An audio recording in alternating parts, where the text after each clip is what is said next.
Hello, my name is Teacher Gina, and I have been working with DadaABC since June. I have 8 regular students, and I love working with Dada because they give you the freedom to tailor the classes and add your own creativity.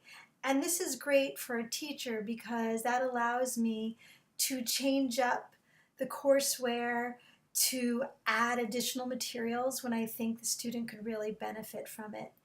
And one example that I have is a student who is 10 years old. When I first met her about 4 months ago, she could not read. She didn't recognize all her letters and she didn't know the phonetic sounds of each. So we worked a lot on the alphabet and singing.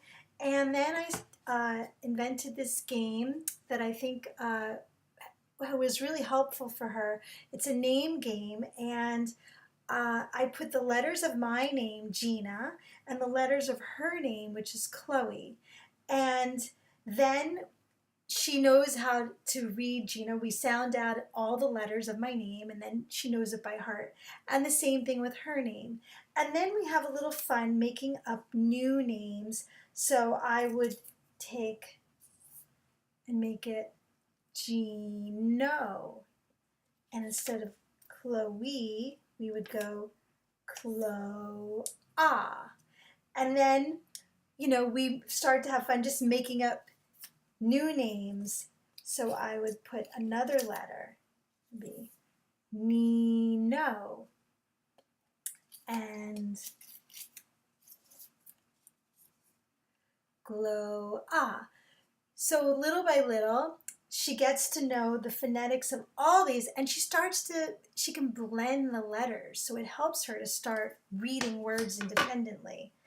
And so then we move on to rhyming games. So we already had worked on at, and we worked on all the words that have the sound it. And now we're going to be working on the sound et. So I would start out saying et, eh,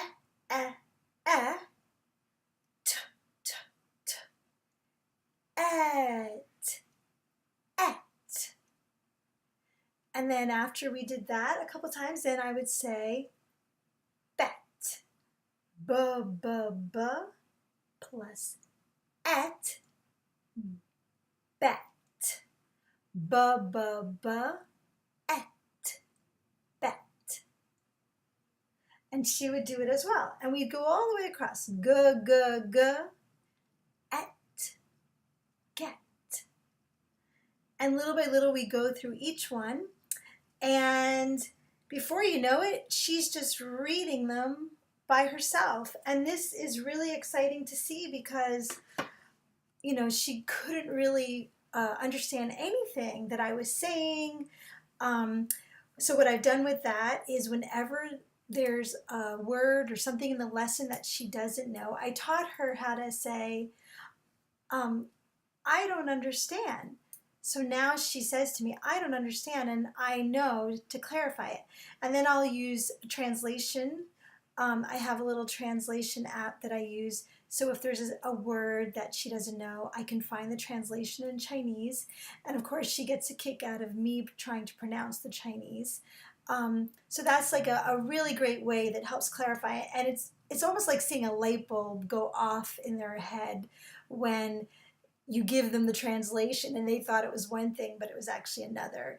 And so it's like, oh. So that I have found is really super helpful. And I have another student who's a little younger. He's 6 years old. He cannot read yet because that's developmentally normal. 6-year-olds usually don't read yet, especially reading in another language. So, but he has a lot of vocabulary words and he recognizes pictures a lot and knows exactly, what he's looking at. So he loves to sing and loves to sing so much that I have found that I need to turn our whole lesson into almost like a musical. And we will sing through the lesson I'll sing him questions like today we are working on the words for different fruits.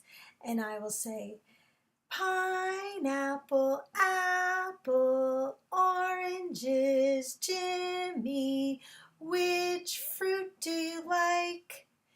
And he will say, I like watermelon, I don't like pears. And so we just kind of sing back and forth the lesson, and it's really fun. He's just so cute, and I've learned a lot from him. Just allowing him, to lead. If he wants to sing a song, then I find that song right away, and we sing it together. And I find that has made our lessons really fun. So that's another thing I love about working with Dada, is that, I can allow the child to, to lead the way sometimes, to gear the lesson and gear it towards what they like and what they find enjoyable. So for my lesson plan structure, what I always do is I always have a warm-up. So the warm-up could be a song. For example, I have a song that I like to play, which is why I'm not wearing a headset right now, because if I play a song, I want my student to hear it, and they won't be able to hear it if I wear my headset. But normally I do have a headset as well. So this is a song that I have been teaching students, and it teaches, just daily activities that everyone does, no matter where you live, that they can relate to.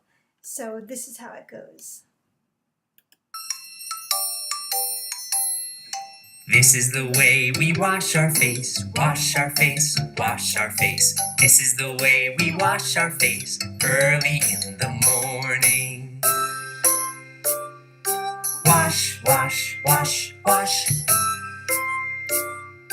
Wash, wash, wash.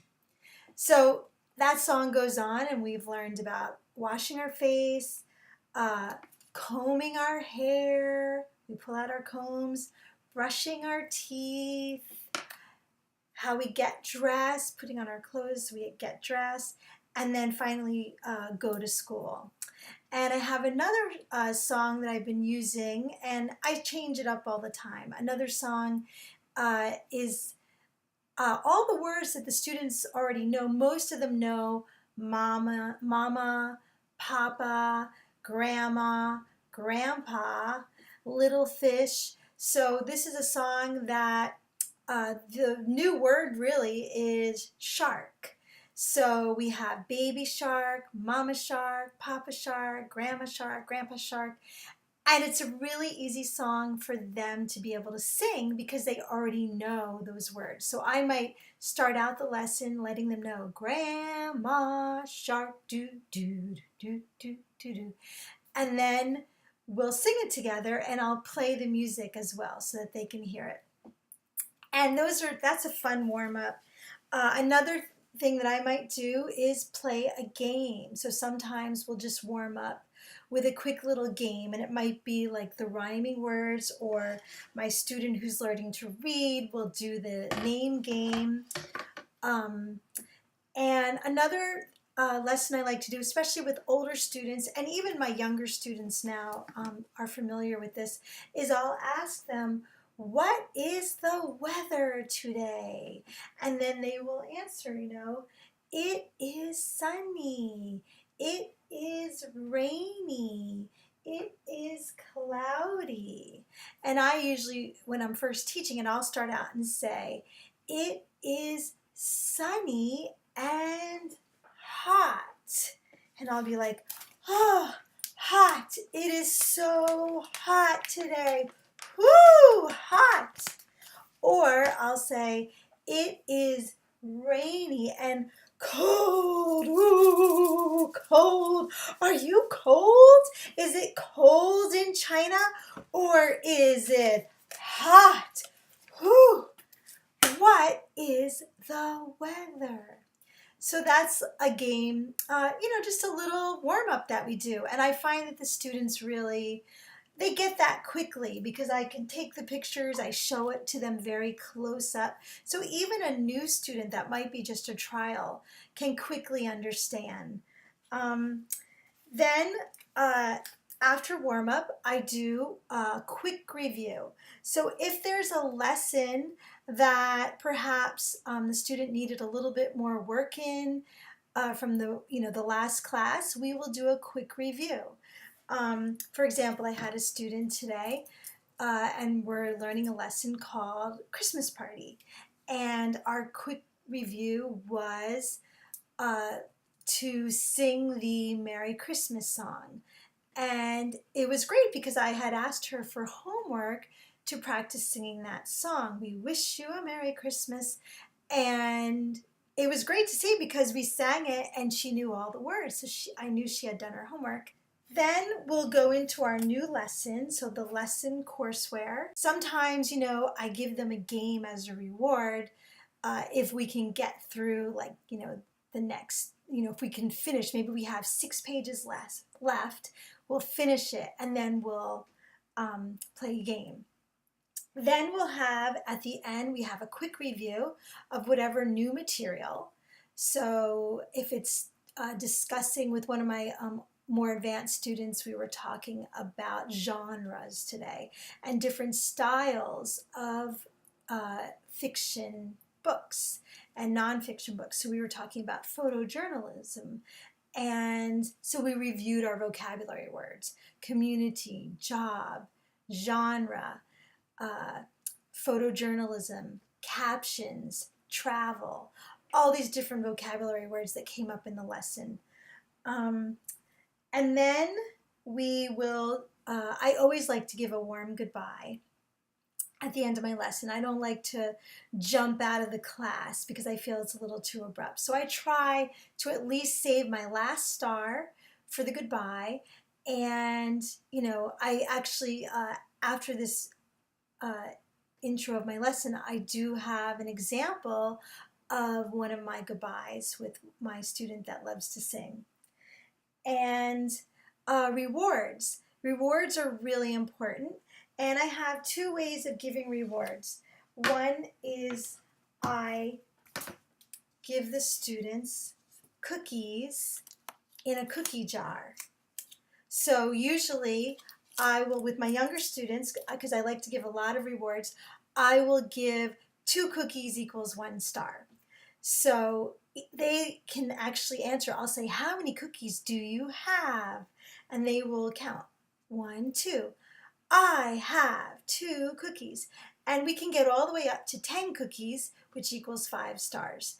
And that's basically it. That is my lesson plan structure. And I really enjoy working for Dada. And thank you guys for allowing teachers to be able to have fun with the students and not be too rigid with the lessons. And also for really, allowing teachers to give input to change courseware when we think that a student could benefit from a different kind of courseware. So I really appreciate working with you guys, and thank you. Bye-bye.